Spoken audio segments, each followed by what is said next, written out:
Does he dare to say the same thing about Islam?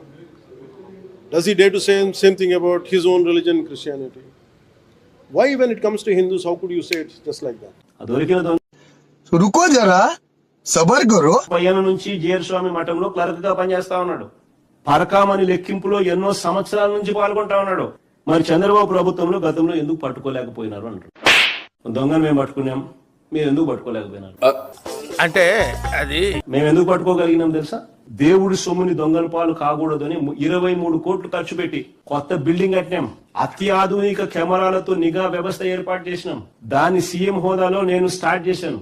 చెప్పండి ఎవరు మంచోళ్ళు? 72,000 విలువ చేసే 9 అమెరికన్ డాలర్ నోట్లను చోరీ చేస్తుండగా ఆ దొంగను పట్టుకోవడం నేరం అవుతుందా? దీనికి ప్రాయశ్చిత్తంగా ఆ దొంగ కుటుంబ సభ్యులు 14 కోట్లు విలువైన వారి ఆస్తులను వారు దేవుడికి ఇవ్వడం తప్పవుతుందా? పోనీ దేశంలో అనేక చోట్ల అనేక ఆలయాల్లో ఇలాంటి ఘటనలు గతంలో జరిగాయి. కానీ ఎక్కడైనా ఇలా ఆస్తులు దేవుడికి ఇచ్చారా?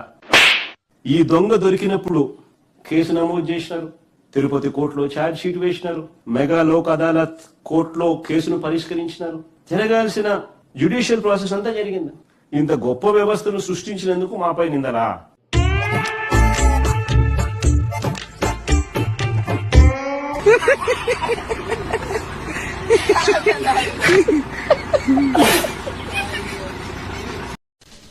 बादशाह अफजल गंज आली खान का आखिरी बेटा